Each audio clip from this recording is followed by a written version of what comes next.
My earliest memory about just having gender confusion and such is probably around first grade, first or second. I just distinctly remember wanting to be a boy, wanting to be the dominant role in any type of relationship.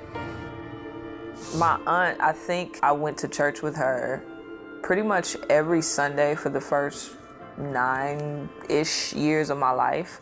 And I just distinctly remember things like when people would get mad at her, she would like not respond. So seeing her life and always hearing about Jesus and hearing about God, it gave me really early convictions about who he was early. I was always attracted to women. I just didn't acknowledge it because I knew it was wrong. It was just kind of this underlying temptation. 17 was probably when that became more of an attraction to me than men. I was at a homecoming dance at another high school, and this young lady that I knew, she flirted with me. And that was the first time a woman ever flirted with me. It felt natural. That's honestly the best way I could describe it. I was like, this is what I want. Gay clubs, I found interest in those really quickly. Gay pride parades. I was having fun, but a deep soul satisfaction, I didn't have that. I used to tell my girlfriends the truth. I was like, hey, you know this is sin, right? They were like, why are you gay? I was like, I don't know.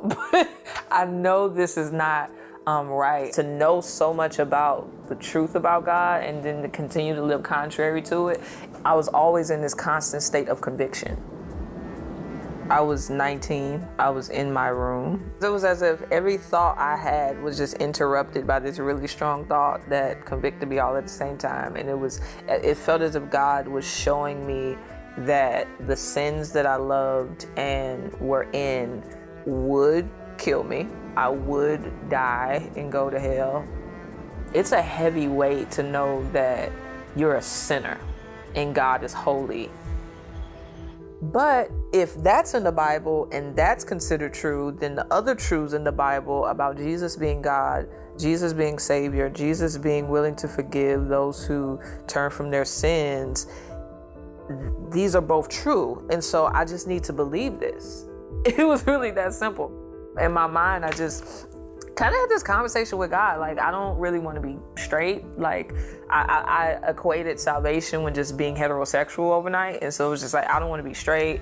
But then I felt like God was leading me to the fact, like, I can change your desires. I can give you the desire for a man. Surely I'm God. And then I just considered everything I loved and its consequences. Like, I really weighed the cost. Yeah, I really saw that I was holistically sinful. This one area just didn't need Jesus. All of me was messed up. Homosexuality is not the only issue plaguing a person. Sin is the issue plaguing a person. This homosexuality is just an outworking of that nature. I just saw like weed and stealing and pride and anger and arrogance and drunkenness, and everything was not worth it.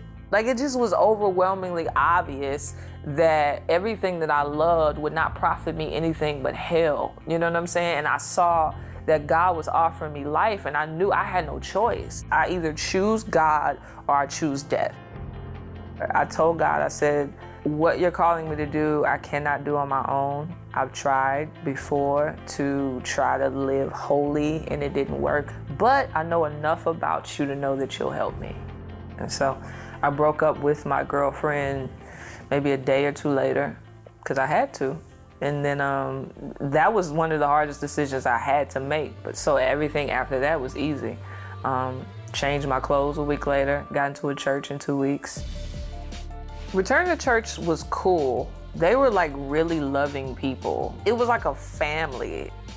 It was very difficult the first 2 years. Like, God kept me. I think he kept me because I had a community around me. If I did not have Christians around me to help me and pour into me and encourage me, I would have been doomed for the most part. Who God says I am defines me, though I may have temptations, though I may have struggles, though I may see a woman that's beautiful and be tempted. Like, I have temptations to curse people out too. I have temptations to get drunk. I have temptations to watch porn, but that's just the human experience. The Christian is not void of temptation. The temptation got less powerful over time, just as I grew in knowing and loving Jesus. But in that place, I didn't want a relationship with a man either. But over time, probably 3 or so years into my walk is when I started to get an attraction towards Preston. It was weird because it wasn't, I'm attracted to this man. It was like, I'm just attracted to him and all that he is, and he just happens to be a man. And so because I'm attracted to him, I'm more than willing to love his masculinity too. I think on my wedding day, it was just kind of surreal. Everything in my life has always just been so God. You desire for this marriage and this wedding to just really show off your gospel. And I'm really grateful to be a part of that presentation. 5 weeks after my honeymoon, I found out I was pregnant. I was looking at her and I thought to myself, if I chose to stay in the lifestyle I was in, I would never have her. I wouldn't have her. It wouldn't be Eden. And I just cried and thanked God for allowing me to experience that. The advice I would give to a parent is, first and foremost, to really trust God. Because even with my mother or my aunts or the Christians around me, they may have seen me in my condition and think, oh, it's hopeless. But they didn't know that I was running into people on the street that were convicting me. They didn't know I was seeing certain commercials that were reminding me of God. They didn't know that I would hear certain gospel songs randomly. Just be faithful, keep loving them. God changed me by showing me himself. God is aware of what's happening. It's not foreign to him. His son died for them. He loves your children more than you do.